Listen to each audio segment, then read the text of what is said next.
ஆண்டவரும் இரட்சகருமாகிய கிறிஸ்து இயேசுவின் நாமத்தினாலே உங்களை வாழ்த்துகிறேன். இந்த நாட்களிலும் இந்த செய்தியோடு உங்களை சந்திப்பதில் மிக்க மகிழ்ச்சி அடைகிறேன். கர்த்தர் உங்களை ஆசீர்வதிப்பாராக. தெய்வ கிருபைக்காக நாம் இந்த நாட்களிலே ஒரு வசனத்தை ஆண்டவர்களோடு இடைபடும்படியாக என்னை ஏவினபடியினாலே உங்கள் மத்தியிலே நான் நிற்கிறேன். சகரியா தீர்க்கதரிசியின் புத்தகம் 4வது அதிகாரம் அதில் 6வது வசனத்தை நான் உங்களுக்காக வாசிக்கிறேன்.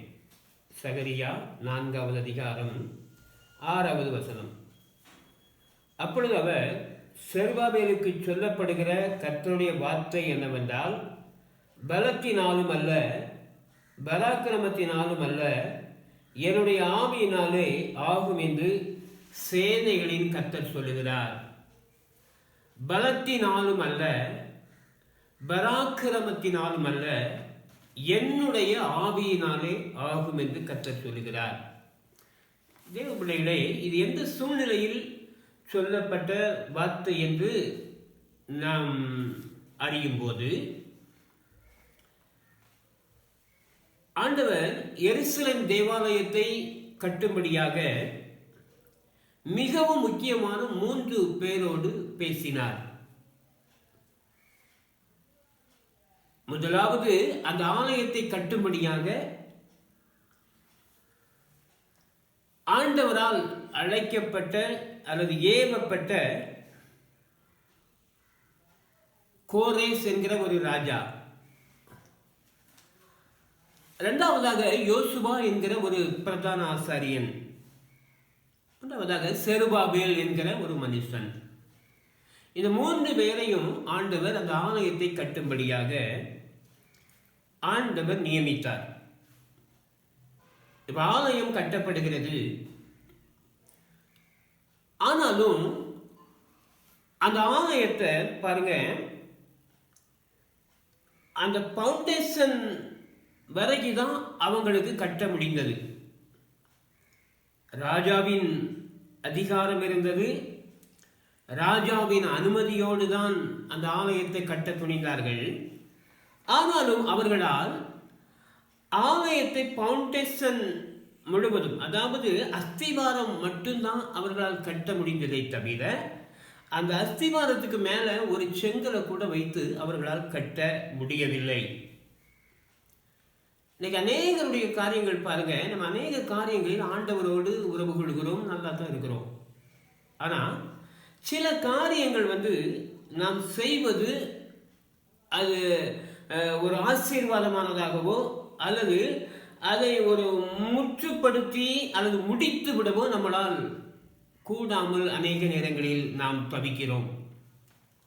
தேவ பிள்ளைகளே, ஆண்டவரால் ஒரு காரியம் ஒரு மனுஷனுக்கு அனுமதிக்கப்படும் என்றால், அந்த காரியத்தை நாம் நடப்பிப்பது மாத்திரமல்ல, நடப்பிக்கிற மனுஷர்கள் பரிசுத்தமாக இருக்கணும் அப்படின்னு ஆண்டவர் விரும்புகிறார். கவனிங்க, இன்னைக்கு நம்ம ஆவியினால், அதனால தான் ஆண்டவர் மறுபடியும் இந்த ஆலயத்தை கட்ட முடியாதபடி இஸ்ரவேல் ஜனங்கள் சோர்ந்து போகிறார்கள். 16 வருடங்களுக்கு அப்புறம் ஆண்டவர் மறுபடியுமாக சகரியா தீர்க்கதரிசியை தட்டி எழுப்பி இந்த 3 பேரையும் அல்லது ஆண்டவர் மறுபடியுமாக உந்தி தள்ளி அந்த ஆலயம் மகிமையாக கட்டப்பட்டது என்று எழுதப்பட்டிருக்கிறது. இப்பதான் ஆண்டவர் அந்த சகரியா மூலமாக ஆண்டவர் அந்த செருபாபேலுக்கு பேசுகிற வார்த்தையை தான் நாம் வாசிக்கிறோம். செருபாபேலே, உன்னுடைய பலத்தினால் இந்த ஆலயத்தை கட்ட முடியாது, உன்னுடைய பராக்கிரமம் இதை செய்ய முடியாது, ஆனா என்னுடைய ஆவியினாலே ஆகும் என்று ஆண்டவர் அந்த செருபாபேலுக்கு சொன்னார். அல்லேலூயா. இன்னைக்கு தெய்வ பிள்ளைகளே, நீங்கள் எப்படிப்பட்டவர்களாக இருந்தாலும் சரி, அவருடைய ஆவியின் பரிசுத்தமாக்குதல் உங்களை மறுபடியுமாக கட்டி எழுப்பும் என்று நான் விசுவாசிக்கிறேன். அல்லேலூயா. இவ்வளவு நாளும் எந்த காரியத்தை செய்ய முடியாது அல்லது ஏன் இது நம்மளால முடியலை அப்படின்னு நீங்க பல முறை யோசித்து இருக்கலாம். ஆனால் நமக்குள்ளாக இருக்கிற பரிசுத்த குறைவு நமக்கு தெரியாமல் இருந்திருக்கலாம். ஆனால் இந்த நாட்களிலே ஆண்டவர் நம்மோடு தெளிவாக ஆண்டவர் பேச விரும்புகிறார். அல்லேலூயா. அப்போ நாம் எவ்வளவுதான் இயேசுவினுடைய இரத்தத்தினால் முதலாவது கழுவப்பட்டிருந்தாலும் மறுபடியுமாக பரிசுத்த ஆவியின் கழுவுதல் ஒன்று தேவைப்படுகிறது என்று வேதம் சொல்லுகிறது. நல்லா கவனிங்க. இப்போ அதைத்தான் பவுல் தெசலோனிக்கே சபைக்கு சொல்லும் போது இவ்வாறு சொல்லுகிறார். தெசலோனிக்கேயர் 1 தெசலோனிக்கேயர் 2 தெசலோனிக்கேயர் 2வது அதிகாரம் அதுல 13வது வசனத்தை நாம் வாசித்தோம் அப்படின்னா, கர்த்தருக்கு பிரியமான சகோதரரே, நீங்கள் ஆவியினாலே பரிசுத்தமாக்கப்படுகிறதினாலும் சத்தியத்தை விசுவாசிக்கிறதினாலும் ரட்சிப்படையும்படிக்கு அப்படின்னு எழுதப்பட்டிருக்கிறது. நல்லா கவனிங்க. நம்ம இயேசு கிறிஸ்துவை ஏற்றுக்கொண்டோம், இயேசுவின் ரத்தத்தினால கழுவப்பட்டிருக்கிறோம், நான் ரட்சிக்கப்பட்டிருக்கிறேன் என்று சொன்னாலும் மறுபடியுமாக ஒரு ரட்சிப்பை இங்கு பவுல் பேசுகிறார். என்ன ரட்சிப்பா பாருங்க, நீங்கள் ரட்சிப்படையும்படிக்கு. எதினாலாம்? நீங்கள் ஆவியினாலே பரிசுத்தமாக்கப்படணும். அது மாத்திரமல்ல, சத்தியத்தை விசுவாசிக்கணும் அப்படின்னு எழுதப்பட்டிருக்கிறதை நாம் பார்க்கிறோம். அப்ப மறுபடியுமாக ஒரு ரட்சிப்பு எப்படி உண்டாகிறது? ஆவியினால நீங்கள் பரிசுத்தமாக்கப்படணும்னு எழுதப்பட்டிருக்கு. அல்லேலூயா. நல்லா கவனிங்க. அப்போ இதே காரியத்தை தான் பேதுரு எவ்வாறு எழுதுகிறார் பாருங்க. 1 பேதுருவின் புத்தகம் 1 பேதுரு எழுதின 1ஆம் நிருபம் 1வது அதிகாரம் 2வது வசனத்தில் நீங்க பாத்தீங்கன்னா, பிதாவாகிய தேவனுடைய முன்னறிவின்படியே ஆவியானவரின் பரிசுத்தமாக்குதலினாலே அப்படின்னு எழுதுகிறார். நீங்க ஒரு முறை நாம் இயேசு கிறிஸ்துவின் ரத்தத்தினால் பரிசுத்தமாக்கப்பட்டது உண்மை என்றாலும் மறுபடியும் பாருங்க, ஆவியானவரின் பரிசுத்தமாக்குதலினாலே கீழ்ப்படிதலுக்கும் இயேசு கிறிஸ்துவினுடைய ரத்தம் தெளிக்கப்படுகிறதற்கும் தெரிந்து கொள்ளப்பட்டவர்கள் என்று அந்த பேதுரு எழுதுவதை நாம் பார்க்கிறோம். அப்போ நமக்கு ஆவியினால ஒரு பரிசுத்தமாக்குதல் நடைபெறுவது சாத்தியம், அது உண்டு, அது அவசியம் என்று வேதத்தில் எழுதப்பட்டிருக்கிறது. அப்போ இப்போ இந்த காரியத்தில் பாருங்க, நம்ம முதலாவது வாசித்த அந்த சகரியா தீர்க்கதரிசியின் புத்தகத்தில் நம்ம ஆண்டவர் மறுபடியுமாக இந்த செருபாபேலை ஆலயம் கட்டப்பட்டு பவுண்டேஷனோடு நிறுத்தப்பட்டு 16 வருடங்கள் நின்று போனது. ஏன் நின்று போனது என்று கூட யாரும் அதை சரியாக அதை யோசிக்கல. ஆனால் ஆண்டவர் 16 வருடங்களுக்கு பிறகு ஆண்டவர் இந்த சகரியா தீர்க்கதரிசியை அனுப்பி அவர்களுக்குள் இருந்த காரியத்தை மறுபடியுமாக ஆவியினாலே புதுப்பிக்கப்பட்டு அந்த ஆலயம் மகிமையாக கட்டி எழுப்பப்பட்டது. அல்லேலூயா. இன்னைக்கு ஆண்டவர் உங்களுடைய என்ன பேச விரும்புகிறார்னா, ஒருவேளை உங்களுடைய காரியங்கள்ல யாரும் எப்படி செய்ய முடியாதபடி, எந்த நிலையில நாம உங்களோ உங்களுடைய பிள்ளைகளோ உங்களுடைய சந்ததிகளோ ஏதோ ஒரு காரியத்தை செய்ய முடியாதபடி, நாம் அதற்குள்ளாக ஆசீர்வாதத்தை பெற முடியாதபடி எப்படிப்பட்ட நிலையில இருந்தாலும் பரவாயில்ல, உங்களால் முடியாதது, உங்கள் பராக்கிரமத்தினால் முடியாதது என்னுடைய ஆவியினாலே ஆகும் என்று ஆண்டவருடைய வார்த்தை சொல்லுகிறது. அல்லேலூயா. அவருடைய ஆவியினாலே எல்லாத்தையும் முடிய பண்ணுவார். ஏன் அப்போ இந்த ஆலயம் அந்த அஸ்திவாரத்தோடு நின்றது? ஏன் அவர்கள் எப்படி இருந்தார்கள் என்று சில காரியங்களை குறித்து உங்கள் முன்னால நான் வைக்க விரும்புகிறேன். ஆண்டவர் இந்த ஆலயத்தை கட்டி எழுப்பும்படியாக 3 பேரை ஆண்டவர் பகிரங்கமாக நியமிக்கிறார். முதலாவது, அந்த ஒரு அரசு ஆணையோடு ஒரு ராஜாவின் அதிகாரத்தோடு தான் இந்த ஆலயம் கட்டும்படியாக பணிக்கப்படுகிறது. இப்போ இந்த ராஜாவின் நிலைமை எப்படி இருக்கு அப்படின்னு நம்ம பார்த்தோம் அப்படின்னா, நீங்க ஏசாயா தீர்க்கதரிசியின் புத்தகம் 45வது அதிகாரத்தில் 3வது வசனம் நம்ம வாசித்தோம் அப்படின்னா, 2வது வசனத்தில் என்ன சொல்லப்பட்டிருக்கு அப்படின்னா, நான் உனக்கு முன்னே போய் கோணலானவைகளை செவ்வையாக்குவேன். கவனிங்க, நான் உனக்கு முன்னால போவேன், முன்னால போய் கோணலானவைகளை செவ்வையாக்குவேன். அப்ப என்ன அர்த்தம்? இந்த மனுஷனுக்கு முன்பாக, இந்த ராஜாவுக்கு முன்னாக சில செவ்வையாக்க வேண்டிய கோணலானவைகள் உண்டு என்பதை வேதம் சொல்லுகிறது. அல்லேலூயா. கவனிங்க, ஆலயம் கட்டுவதற்கு பரிசுத்தம் தேவை என்று ஆண்டவர் அவரை நியமித்தார். ஆனாலும் இவர்களுடைய நான் நினைக்கிறேன் பாருங்க, ஆண்டவர் இந்த வார்த்தையை செருபாபேலுக்கு சொல்லும்போது சொன்னார், உன்னுடைய பலத்தினால் அல்ல. அவன் ஏதோ ஒரு தன்னுடைய சுய பலத்தினால் அந்த ஆலயம் கட்டி எழுப்பப்பட்டதை நாம் இதிலிருந்து அறிகிறோம். அப்போ இந்த ராஜாவுக்கு முன்னால கோணலானவைகள் இருந்தது அப்படின்னு எழுதப்படுது. இந்த ராஜா எப்படிப்பட்டவன் என்று நீங்க அதுக்கு முன்னால உள்ள வசனத்தை பார்த்தீங்கன்னா, 1ஆம் வசனத்துல கர்த்தராகிய நான் அபிஷேகம் பண்ணின கோரேஸ் அப்படின்னு எழுதப்பட்டிருக்கு. ஆண்டவரால் அபிஷேகம் பண்ணப்பட்டவன் இந்த கோரேஸ். இந்த ராஜா சாதாரணமானவன் அல்ல, ஆண்டவரால் அபிஷேகம் பண்ணப்பட்டவன். அந்த ராஜாவுக்கு அந்த அபிஷேகத்துக்கு முன்பதாக அநேக அற்புதங்களை செய்யும்படியாக, நீ ராஜாவின் இடைக்கட்டுகளை அவிழ்க்கும்படிக்கும், அவனுக்கு முன்பாக வாசல்கள் பூட்டப்படாதிருக்க கதவுகளை திறந்து வைக்கும்படிக்கு அவனை பார்த்து அவன் வலது கையை பிடித்து கொண்டு அவனுக்கு சொல்கிறதாவது என்று எழுதப்பட்டிருக்கிறது. அப்போ ஆண்டவர் அவன் வலது கரத்தை பிடித்து கொண்டு உறவாடுகிற வரைக்கும் அவன் அபிஷேகம் பெற்றிருந்தான். அபிஷேகம் பெறப்பட்டது மாத்திரமல்ல, அவன் ஆண்டவருடைய அபிஷேகத்தை பெற்றது மாத்திரமல்ல, அவனை பேர் சொல்லி நான் அழைத்தேன் அப்படின்னு சொன்னார். நீ என்னை அறியல, நான் உனக்கு நாமம் தெரித்தேன் அப்படின்னு எழுதப்பட்டிருக்கு. நல்லா கவனிங்க, இப்படி ஆண்டவரால் அபிஷேகம் பண்ணப்பட்டு, நீங்க அதுக்கு முந்தின அதிகாரம் 44வது அதிகாரம் 28ஆம் வசனம் பார்த்தீங்கன்னா, கோரேசை குறித்து அவன் என் மேய்ப்பன் அப்படின்னு ஆண்டவர் சொல்றாரு. அவன் என் மேய்ப்பன், அவன் எருசலேமை நோக்கி நீ கட்டப்படு என்றும் தேவாலயத்தை நோக்கி நீ அஸ்திபாரப்படு என்று சொல்லி எனக்கு பிரியமானதை எல்லாம் நிறைவேற்றுவான். எனக்கு பிரியமானதை எல்லாம் நிறைவேற்றுவான் அப்படின்னு ஆண்டவர் சொல்றாரு. அவன் நீ கையை நீட்டிக்கிட்டு எருசலேமை நோக்கி கட்டப்படும் அப்படின்னு சொன்னாலே கட்டப்படும் என்று எழுதப்பட்டிருக்கிறது. அவ்வளவு ஆவியின் அபிஷேகத்தை பெற்றிருந்த அந்த கோரேசுக்கு முன்பதாக சில கோணலானவைகளும் இருந்தது என்று வேதம் சொல்லுகிறது. அல்லேலூயா. இதைத்தான் ஆண்டவர் சொல்றார் பாருங்க. இன்னைக்கு இந்த வசனத்தின்படி உங்க வீட்டில், உங்க குடும்பத்தில், உங்கள் பிள்ளைகளுக்கு மத்தியில் ஒருவேளை கோணலான காரியங்கள் இருந்தாலும் கூட, ஒருவேளை பரிசுத்தத்திற்கு நடக்க முடியாதபடி இந்த நாள் வரைக்கும் திகைத்து கொண்டு, எந்த நிலையில பரிசுத்த குலைச்சலோடு ஒருவேளை செய்ய முடியாதபடி உடைய சந்ததி, உடைய குடும்ப உறவுகள், உடைய பிள்ளைகள் தவித்து கொண்டிருந்தாலும் ஆண்டவர் இன்றைக்கு உன்னை பார்த்து சொல்லுங்க, என்னுடைய ஆவியினால் ஆகும். இந்த கோணலான மனுஷனை கூட என்னுடைய ஆவியினால் மறுபடியும் கட்டி எழுப்பப்பட முடியும். அல்லேலூயா.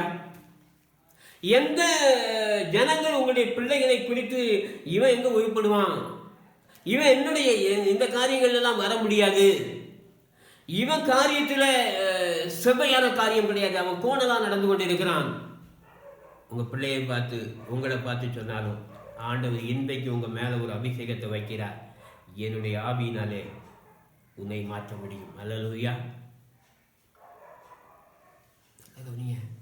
ஆண்டு சொல்றாரு, உனக்கு முன்னால் இருக்கிற கோணலானவைகளை நான் செவ்வையாக்குவேன். ரெண்டாவது பாருங்க, இந்த ஆலயத்தை கட்டும்படியாக ரெண்டாவது ஒரு மனுஷன் நம்ம பார்க்கிறோம். அவன் தான் இவன் சகரியா தீர்க்கதரிசி புத்தகத்துல 3வது அதிகாரம் 1 வசனத்தை நம்ம பார்த்தோம் அப்படின்னா, அவன் பிரதான ஆசாரியனாகிய யோசுவாவை எனக்கு காண்பித்தார். சகரியா தீர்க்கதரிசி சொல்கிறார், அவர் பிரதான ஆசாரியனாகிய யோசுவாவை எனக்கு காண்பித்தார். இந்த யோசுவா பிரதான ஆசாரியன் என்று எழுதப்பட்டிருக்கிறது. காண்பித்தார். அவன் கர்த்தருடைய தூதனுக்கு முன்பாக நின்றான். சாத்தான் அவனுக்கு விரோதம் செய்ய அவன் வலது பக்கத்திலே நின்றான். 2வது வசனம் சொல்லுகிறது, அப்பொழுது கர்த்தர் சாத்தானை நோக்கி, கர்த்தர் உன்னை கடிந்து கொள்வாராக. சாத்தானே, எருசலேமை தெரிந்து கொண்ட கர்த்தர் உன்னை கடிந்து கொள்வாராக. இவன் அக்கினியினின்று தப்புவிக்கப்பட்ட கொள்ளி அல்லவா அப்படின்னு ஆண்டவர் சொல்றாரு. ஆனா யோசுவாவின் தனிப்பட்ட காரியம் எப்படி இருந்தது என்று வேதம் எப்படி சொல்லுது பாருங்க. 3வது வசனத்துல, யோசுவாவோ வெனில் அழுக்கு வஸ்திரம் தரித்தவனாய் தூதனுக்கு முன்பாக நின்றான் என்று எழுதப்பட்டது. யோசுவா எப்படி நின்னானா? அழுக்கு வஸ்திரம் தரித்திருந்தவனாய். அதான் கவனிங்க, ஒருத்தன் கோணலான வழிகளை உடையவன், இரண்டாவது இந்த பிரதான ஆசாரியன் அழுக்கு வஸ்திரம் உடுத்திருந்தான் என்று எழுதப்பட்டிருக்கிறது. அழுக்கு வஸ்திரம் அப்படின்னா ஆவிக்குரிய நிலையில அவர் என்ன சொல்றாரு பாருங்க. 4வது வசனத்தில் அவர் நமக்கு முன்பாக இருக்கிறவர்களை நோக்கி, இவன் மேல் இருக்கிற அழுக்கு வஸ்திரங்களை களைந்து போடுங்கள் என்றார். பின்பு அவர்களை நோக்கி, பார், நான் உன் அக்கிரமத்தை உன்னிலிருந்து நீங்க செய்து உனக்கு சிறந்த வஸ்திரங்களை தரிப்பித்தேன். அழுக்கு வஸ்திரம்னா என்ன? உன்மேல் இருக்கிற அக்கிரமத்தை நான் நீங்க செய்வேன் அப்படின்னு ஆண்டவர் சொல்றார். அப்போ ஆலயம் கட்டும்படியாக 2வது ஒரு மனுஷன் எப்படி இருந்தானா? அழுக்கு வஸ்திரம். அழுக்கு வஸ்திரம் என்ன? அக்கிரமத்தை சுமந்து கொண்டு நின்றான் என்று எழுதப்பட்டிருக்கிறது. அல்லேலூயா. நல்ல கவனிக்க பிரியமானவர்களே, ஏன் அந்த ஆலயம் கட்டி ஆரம்பிக்கப்பட்டு சீக்கிரத்தில் துரிதமாக கட்டி எழுப்பப்பட்டு அது பவுண்டேஷனோட நின்று போனது அப்படின்னா, அதை கட்டினவன் அழுக்கு வஸ்திரம் தரித்துக் கொண்டு நின்றான் என்று எழுதப்பட்டது. நல்லா கவனிங்கம்மா. ஆமா ஐயா, இன்றைக்கும் நம்முடைய பிள்ளைகளை குறித்து, நம்முடைய குடும்பங்களை குறித்து, இவெல்லாம் எங்க உருப்பட போறான், இவங்க பிள்ளைகள் எப்படி ஆசீர்வதிக்கப்பட போகுது, அக்கிரமத்தில் இருக்கிறாங்களே, அழுக்கு வஸ்திரம் தரித்திருக்காங்களே அப்படின்னு உங்களை யாரும் சொன்னாங்க அப்படின்னா நீங்க சந்தோஷப்பட்டு கழிவுறுங்க. அவருடைய ஆவியினாலே அந்த அழுக்கு வஸ்திரம் மாற்றப்படும். யார் உங்கள் பிள்ளைகளை குறித்து தீது சொல்றாங்களோ, யார் உங்கள் பிள்ளைகளை குறித்து அவதூறு பேசுறாங்களோ, அதே ஜனங்களுக்கு மத்தியில் அப்படி ஆவிய உங்க பிள்ளைகள் சிரசு மேல ஊற்றாவர் வல்லமை உள்ளவர் என்று எழுதப்பட்டிருக்கு. அல்லேலூயா. அவருடைய அழுக்கு வஸ்திரம் மாற்றப்பட்டது அப்படின்னு எழுதப்பட்டிருக்கு. உனக்கு சிறந்த வஸ்திரத்தை தரிப்பிக்கிற ஆண்டவர் என்று எழுதப்பட்டிருக்கு. மனங்களே, என்னுடைய ஆவியினால எல்லாம் ஆகும் என்று எழுதப்பட்டது. எல்லாராலும் புறக்கணிக்கப்படுறாங்களா உங்களுடைய பிள்ளைகள்? அல்லது உங்களையும் யாராவது புறக்கணிக்கிறாங்களா? இவன்கிட்ட பரிசுத்தம் இல்லை, இவன் ஆலயத்துக்கு வருவதற்கு எந்த தகுதி அப்படின்னு உன்னை கூட பரியாசம் பண்ணுகிற அதே ஜனங்களுக்கு மத்தியில் உன் மேல ஆவியை ஊற்றி பரிசுத்தம் பண்ணுகிற ஆண்டவர் அதே ஆலயத்தை முழுவதுமாக மகிமையாக கட்டி முடிக்கும்படியாக கர்த்தர் இந்த அழுக்கு வஸ்திரம் தரித்து கொண்டு நின்ற அந்த பிரதான ஆசாரியனை மகிமையாக மாற்றினார் என்று எழுதப்பட்டிருக்கிறது. அதனால ஆண்டவர் உங்க பலத்தினால இந்த ஆலயத்தை கட்ட முடியாது. 3வது பாருங்க, 3வது நபர் செருபாபேல். இந்த செருபாபேலை குறித்து வேதத்தில் என்ன எழுதப்பட்டிருக்குது அப்படின்னு பார்த்தோம் அப்படின்னா, அதே சகரியா தீர்க்கதரிசியின் புத்தகம் 4வது அதிகாரத்தில் நாம் வாசித்தபடி அவன் என்ன நிலைமையில் இருந்தான் அப்படின்னு நம்ம கண்டுபிடிச்சோம் அப்படின்னாக்கி, 2வது வசனத்தை நீங்கள் பார்த்தீங்க அப்படின்னா, நீ காண்கிறது என்னவென்று கேட்டார். அதற்கு நான், இதோ முழுவதும் பொன்னினால் செய்யப்பட்ட குத்து விளக்கை காண்கிறேன். சகரியாவுக்கு ஆண்டவர் சொல்றாரு, நீ என்னத்தை பார்க்க உன் தரிசனத்தில் அப்படின்னு கேட்கிறாரு. ஆண்டவர் செருபாபேலை குறித்து அந்த தரிசனத்தை சகரியாவிட்ட கொடுக்கிறாரு. இவன் தரிசனத்தில் பார்க்குறான், ஒரு குத்து விளக்கை பார்க்குறான். இந்த குத்து விளக்கு எப்படி இருந்ததான் பாருங்க. அதன் உச்சியில் அதன் கிண்ணமும், அதன் மேல் அதன் 7 அகல்களும், அதன் உச்சியில் இருக்கிற அகல்களுக்கு போகிற 7 குழாய்களும் இருந்தன அப்படின்னு எழுதப்பட்டிருக்கு. ஒரு குத்து விளக்கை காண்க ஆண்டவரே, இந்த ஆலயத்தை கட்டப்போகிற செருபாபேலை பற்றி எனக்கு காண்பீங்க அப்படின்னு ஆண்டவர் சகரியா அவன் கேட்டபோது, சகரியாவை குறித்து ஆண்டவர் ஒரு தரிசனத்தை காண்பிக்கிறார். இது என்ன தரிசனம் பார்க்கிறான்? ஒரு குத்து விளக்கை பார்க்கிறான். அந்த குத்து விளக்குல எல்லா பாகமும் இருக்கிறது. குத்து விளக்கு பார்க்கலாம். உச்சியில் அதன் கிண்ணம் இருக்குது, அதன் மேல் அதில் 7 அகல்கள் இருக்குது, அதன் உச்சியில் இருக்கிற அகல்களுக்கு போகிற ஒரு குழாயும் இருக்குது. எல்லாம் ஒரு குத்து விளக்கை பார்க்கிறான். ஆனால் என்ன காரியம் அப்படின்னா, அந்த குத்து விளக்கு எரியாத நிலையில் இருக்கிறது. அல்லேலூயா. அந்த குத்து விளக்கு எப்படி இருக்குன்னா, தீ எரியல. எப்பவுமே பாருங்க, நம்ம ஒரு தரிசனத்தை ஆண்டவர் காட்டுறாரு அப்படின்னா, ஒரு விளக்கை காமிச்சு அது எரியாம காட்டுறாரு அப்படின்னா நம்ம என்ன யோசிப்போம் பாருங்க. நீங்க என்ன யோசிப்பீங்க? இப்போ நீங்க என்னை குறித்து இந்த ஊழியக்காரன் எப்படின்னு எனக்கு காட்டும் அப்படின்னு ராத்திரி படுக்கிறீங்க. அப்போ ஆண்டவர் என்னை பற்றி ஒரு காரியத்தை காட்டுறாரு. என்ன காட்டுறாரு அப்படின்னா, உன் ஊழியக்காரன் எப்படி இருக்கான் அப்படின்னு சொல்லி ஒரு குத்து விளக்க காட்டுறாரு. ஆனால் அந்த குத்து விளக்குல திரி இருக்குது, திரிக்கு போகிற அகல் இருக்குது, எல்லாமே இருக்குது. ஆனால் எண்ணெயும் இல்லை, வெளிச்சமும். அப்போ நீங்கள் என்னை பற்றி என்ன யோசிப்பீங்க? எல்லாம் கவனிங்க, எல்லாம் கவனிங்க. இப்போ அவன் குத்து விளக்கை பார்க்குறான். அந்த குத்து விளக்கு சும்மா இருக்குது, அதில் எண்ணெயும் இல்லை, எரிகிற தன்மையும் இல்லை. எரியாத ஒரு விளக்கு. நம்ம பாஷையில் சொல்ல போனால் ஒரு அணைஞ்ச லைட்டு அப்படின்னு வச்சுக்கோங்க. எல்லாம் கவனிங்க. ஆலயத்தை கட்டி எழுப்பக்கூடிய ஒரு மனுஷன் எப்படி இருக்கிறான்? தீர்க்கதரிசியின் பார்வையில் அவன் எப்படி காட்டப்படுகிறான் அப்படின்னா, எரியாத ஒரு விளக்காக காட்டப்படுகிறான். அல்லேலூயா. கவனிங்க. ஆலயம் கட்டி எழுப்பக்கூடிய நிலையில 3 பேரை ஆண்டவர் அழைத்திருந்தார். ஒருவன், அந்த ராஜாவுக்கு முன்னால கோணலான வழிகள் இருந்தது என்று எழுதப்பட்டிருக்கு.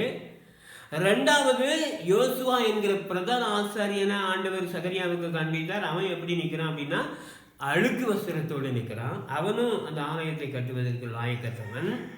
3வதாக செருபாபேலை குறித்து காட்டப்படுகிறது. ஒரு எரியாத ஒரு விளக்காக காட்டப்படுகிறது. இப்பதான் அந்த தரிசனத்துல மறுபடியும் ஆண்டவர் அந்த சகரியா பார்த்துட்டு, இன்னும் உன் கண்ணை தொடச்சிட்டு நல்லா பாரு அப்படின்னு சொல்றாரு.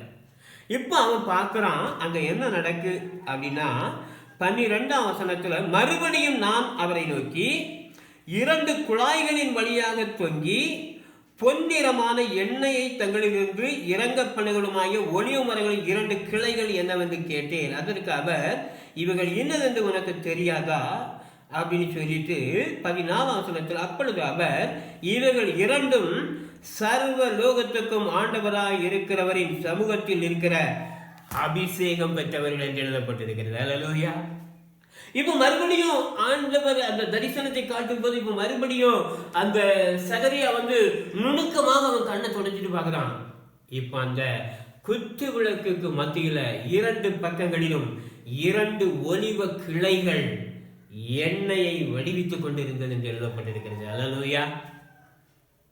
பிரியமானவர்களே, நீங்கள் எப்படிப்பட்ட நிலையில் இருந்தாலும் பரவாயில்ல, உங்கள் சந்ததியை குறித்து, உங்கள் பிள்ளைகளை குறித்து, இவன் அணைஞ்சலைத்து இவன் ஒண்ணுக்கு உதவ மாட்டான் அப்படின்னு யார் சொல்றாங்களோ, அதே ஜனங்களுக்கு மத்தியில உன் பிள்ளையின் சிரசில அபிஷேகத்தை வச்சு பரிசுத்தப்படுத்தி அநேக ஆலயங்களை கட்டி எழுப்பும்படியாக ஆண்டவர் உருவாக்கி விடுவார்.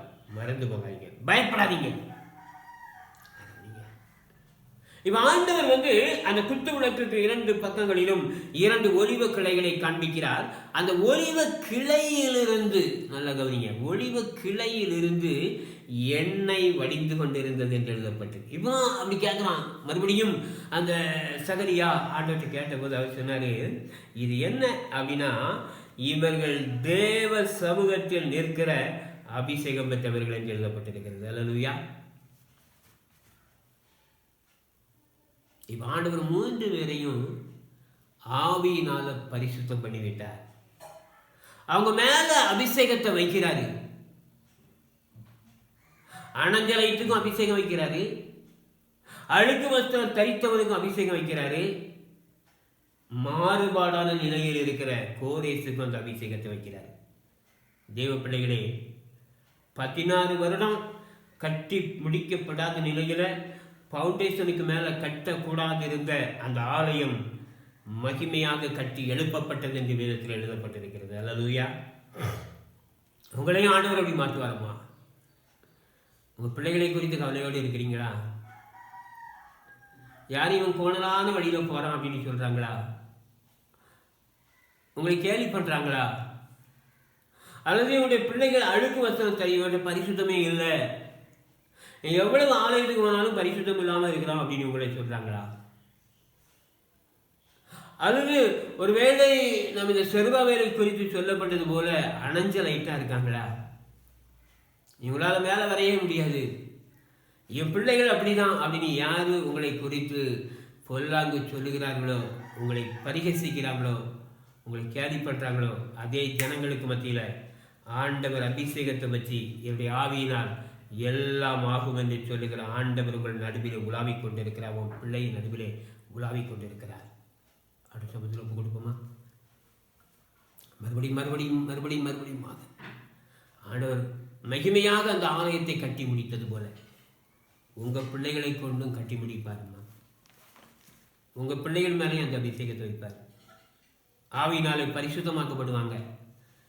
அந்த ஆவியினாலே பரிசுத்தமாக்கப்பட்டு ஆண்டவருடைய வேலையை செய்யும்படியாக ஆண்டவர் உங்கள் பிள்ளைகளை அவர் மாற்றுவார் என்று எழுதப்பட்டிருக்கிறது. இன்னைக்கு ஆண்டவர் சமூகத்தில் ஒப்பு கொடுப்போமா? அந்த சமூகத்தில் போடுமா? உங்கள் பிள்ளைகளை மாற்றுவார். ஏன் கண்ணீர் உடிக்கிறீங்க? உங்கள் பிள்ளைகளை ஆண்டவர் மாற்றுவார். உங்கள் சந்ததி ஆண்டவர் மாற்றுவார். உன்னையும் ஆண்டவர் மாற்றுவார். சிறந்த மகிமையில் கட்டி முடிக்கப்படாத ஆலயம் அவருடைய ஆவியினால் கட்டப்பட்டது என்று எழுதப்பட்டிருக்கிறது. வேதம் சொல்லுகிற செருபாபேலுக்கு முன்பாக சமபூமியாகும் என்று எழுதப்பட்டிருக்கிறது. அந்த வல்லமை உங்கள் மேலே வைப்பார். ஆவியினால் பரிசுத்தம் பண்ணும்படியாக என்னை ஒப்புக் கொடுக்கிறேன் ஆண்டவர் சமூகத்தில் சொல்லுவோம். நன்றி தகப்பனே, ஸ்தோத்திரம். உங்கள் பிள்ளைகளை ஆசீர்வதிங்கப்பா. 14 ஆண்டுகளாக கட்டி முடிக்கப்படாத தேவனுடைய ஆலயத்தை மறுபடியுமாக கோரேசின் மூலமாக, செருபாபேலின் மூலமாக, யோசுவாவின் மூலமாக அவளுக்கு சிறந்த வஸ்திரம் தரிப்பித்து அவருடைய கோணலான வழிகளை செவ்வையாக்கி அவனுடைய உதவாக்கரையற்ற தன்மைகளை மாற்றி அவளுக்கு முதலாவது கட்டி எழுப்பும் போது ஒருவேளை அவருடைய பலத்தினால் அவள் செயல்பட்டாலும் ஆண்டவர் சொன்னீர், உன்னுடைய பலத்தினால் அல்ல, என்னுடைய ஆவினாலே நான் கட்டி முடிப்பேன் என்று சொன்னீர். ஆண்டவரே, உமது ஆவினால உமது பிள்ளைகளை அபிஷேகம் பண்ணுங்க. இந்த பிள்ளைகளை எதை குறித்து பயந்து கொண்டிருக்கிறாங்களோ எல்லாம் மாறும்படியாக உமது ஆவி மாற்றட்டும் அப்பா. அப்படின்னு செய்யப்படுற கிருபைக்காக நன்றி செலுத்துகிறோம். கேட்டுக்கொண்டு இருக்கிற ஒவ்வொரு பிள்ளைகளையும் நீங்கள் ஆசீர்வதிக்கும்படியாக ஜெபிக்கிறோம், தாழ்த்துகிறோம், அர்ப்பணிக்கிறோம். துதிக்கான மகிமை எல்லாம் முக்கிய செலுத்துகிறோம். இயேசுவின் நாமத்தில் ஜெபிக்கிறோம் பிதாவே. ஆமென், ஆமென்.